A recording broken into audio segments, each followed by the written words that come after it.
Hi everyone. आप सभी का हमारे यूट्यूब चैनल आरडीजी क्लासेस में स्वागत है। बच्चों, आज हम कक्षा 10 गणित अध्याय 1 वास्तविक संख्या के प्रश्नावली 1.1 के प्रश्न संख्या 7 जो कि अंतिम प्रश्न है इस प्रश्नावली का। इस प्रश्न को आज हम सॉल्व करेंगे, जो कि कह रहा है फ्रेंड, किसी खेल के मैदान के चारों ओर एक वृत्ताकार पथ है।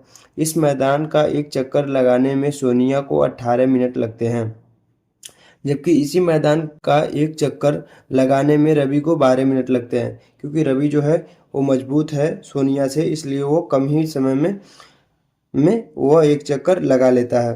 मान लीजिए कि वो फिर प्रश्न में कह रहा है कि मान लीजिए वे दोनों एक ही स्थान और एक ही समय पर चलना प्रारंभ करते हैं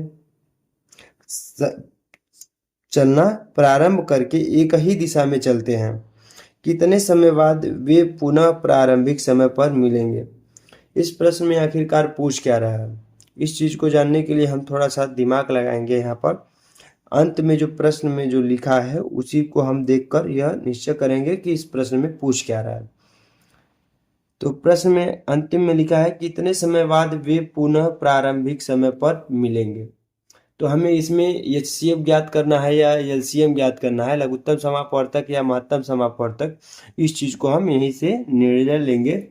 तो इसमें लिख रहा है कितने समय बाद वे पुनः प्रारंभिक समय पर मिलेंगे, जो कि लघुत्तम समापवर्तक की जो हमने परिभाषा बताया था उसमें बताया था संख्याओं में संबद्ध प्रत्येक अभाज्य गुणनखंड की सबसे बड़ी घात का जो गुणनफल होता है उसे लघुत्तम समापवर्तक कहते हैं। और इसमें एक चीज और ध्यान दीजिएगा, इसमें बोला हूँ संबद्ध मतलब प्रत्येक की सब बात हो रही, सभी संख्याओं की बात हो रही। तो इसमें भी वही चीज का ध्यान दे। तो इसमें लिखा है कितने समय बाद वे मतलब दोनों की जब बात हो रही है तो वहां पर क्या होगा कि हम लघुत्तम समापवर्तक ज्ञात करेंगे। अगर यही पर प्रश्न में यह कहता कि कितने समय बाद सोनिया पुनः प्रारंभिक स्थान पर मिलेंगी, पुनः प्रारंभिक समय पर मिलेंगी, पुनः प्रारंभिक स्थान पर मिलेंगी। यहाँ पर थोड़ा सा गलती लिखा हुआ है, इसको मुझे भी लग रहा था, यहाँ पर स्थान है फ्रेंड्स। तो अगर प्रश्न में यह कहता कि कितने समय बाद सोनिया या मतलब सोनिया थी और कौन था और रवि था, या इन दोनों में से किसी एक का नाम लेकर अगर प्रश्न में अगर कहता कि कितने समय बाद वे प्रारंभिक स्थान पर मिलेंगे, या किसी एक को कहता कि कितने समय बाद प्रारंभिक स्थान पर वो पहुंचेंगे, तो वहां पर हम एचसीएफ ज्ञात करते हैं। लेकिन यहाँ पुनः जो दे रहा है उसमें कह रहा है कि कितने समय बाद वे पुनः प्रारंभिक स्थान पर मिलेंगे, मतलब दोनों की बात हो रही है। तो यहाँ पर हम क्या करेंगे, एचसीएफ ना ज्ञात करके यहाँ पर हम एलसीएम ज्ञात करेंगे।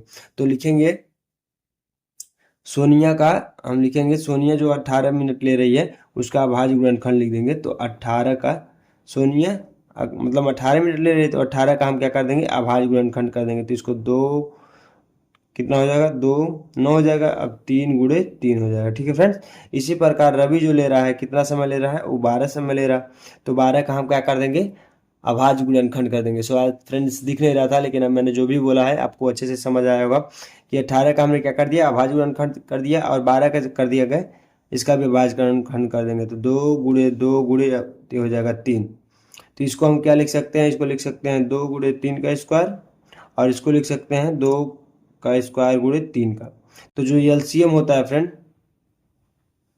उसकी परिभाषा हमने बताई आपको कि एलसीएम की जो परिभाषा होता है फ्रेंड्स, संख्याओं में संबद्ध प्रत्येक अभाज्य गुणनखंड की सबसे बड़ी घात का जो गुणनफल होता है उसे लघुत्तम समापवर्तक कहते हैं। यहाँ पर देख सकते हैं फ्रेंड, यहाँ 2 के घात 2 है, तो जो 2 के घात 1 है इसको हम छोड़कर 2 के घात 2 ले लेंगे।